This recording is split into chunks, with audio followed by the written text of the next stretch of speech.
Second Chronicles chapter 18. Now Jehoshaphat had riches and honor in abundance, and joined affinity with Ahab.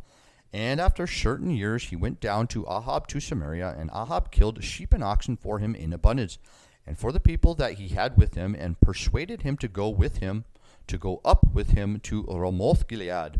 And Ahab king of Israel said unto Jehoshaphat king of Judah, Wilt thou go with me to Ramothgilead? And he answered him, I am as thou art, and my people as thy people, and we will be with thee in the war. And Jehoshaphat said unto the king of Israel, Enquire, I pray thee, at the word of the Lord today.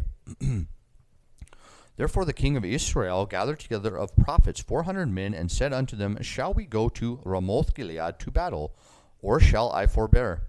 And they said, Go up, for God will deliver it into the king's hand. But Jehoshaphat said, Is there not here a prophet of the Lord besides, that he might inquire of them? And the king of Israel said unto Jehoshaphat, There is yet one man, by whom we may inquire of the Lord, but I hate him, for he never prophesied good unto me, but always evil. The same is Micaiah, the son of Imlah. And Jehoshaphat said, Let not the king say so. And the king of Israel called for one of his officers, and said, Fetch quickly Micaiah, the son of Imlah. And the king of Israel and Jehoshaphat king of Judah sat either of them on his throne, clothed in their robes, and they sat in a void place at the entering in of the gate of Samaria. And all the prophets prophesied before them. And Zedekiah, the son of Hananiah, had made him horns of iron, and had said, Thus saith the Lord, With these thou shalt push Syria until they be consumed.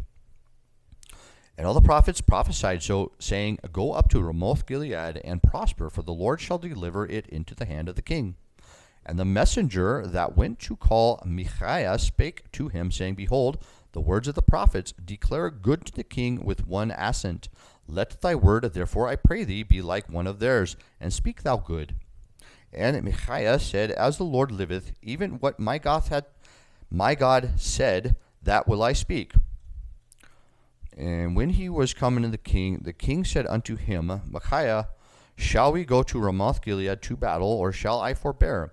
And he said, Go ye up and prosper, and they shall be delivered into your hand. And the king said to him, How many times shall I adjure thee, that thou say nothing but the truth to me in the name of the Lord? And he said, I did see all Israel scattered upon the mountains, as sheep that have no shepherd. And the Lord said, These have no master. Let them return therefore every man to his house in peace.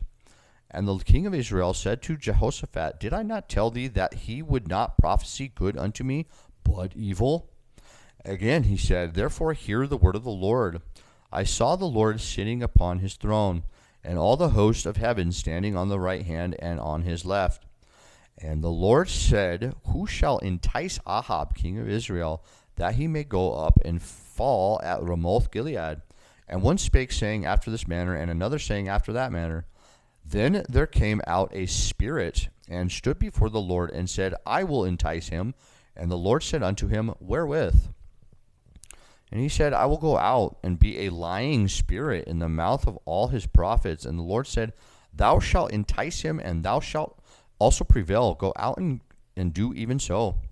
Now therefore, behold, the Lord hath put a lying spirit in the mouth of these thy prophets, and the Lord hath spoken evil against thee. Excuse me. Then Zedekiah the son of Hananiah came near and smote Micaiah upon the cheek, and said, Which way went the Spirit of the Lord from me to speak unto thee?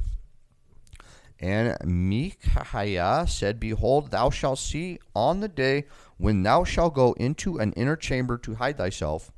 Then the king of Israel said, Take ye Micaiah and carry him back to Ammon, the governor of the city, and to Joash, the king's son, and say, Thus saith the king, Put this fellow in the prison, and feed him with the bread of affliction, and with water of affliction, until I return in peace. And Micaiah said, If thou certainly return in peace, then hath not the Lord spoken by me. And he said, Hearken, all ye people. Shema. So the king of Israel and Jehoshaphat the king of Judah went up to Ramothgilead, And the king of Israel said unto Jehoshaphat, I will disguise myself, and I will go to battle, but put thou on thy robes. So the king of Israel disguised himself, and they went to the battle. Now the king of Syria had commanded the captains of the chariots that were with him, saying, Fight ye not with small of great, save only with the king of Israel. And it came to pass, when the captains of the chariots saw Jehoshaphat, and they said, It is the king of Israel. Therefore they compassed about him to fight. But Jehoshaphat cried out, and the Lord helped him, and God moved them to depart from him. For it came to pass that, when the captains of the chariots perceived that it was not the king of Israel, they turned back again from pursuing them. And a certain man drew a bow at a venture, and smote the king of Israel between the joints of the harness. Therefore he said to his chariot man, Turn thine hand, that thou mayest carry me out of the host, for I am wounded. And the battle increased that day. Howbeit the king of Israel stayed himself upon his chariots against the Syrians until that the even, and about the time of the sun going down, he died.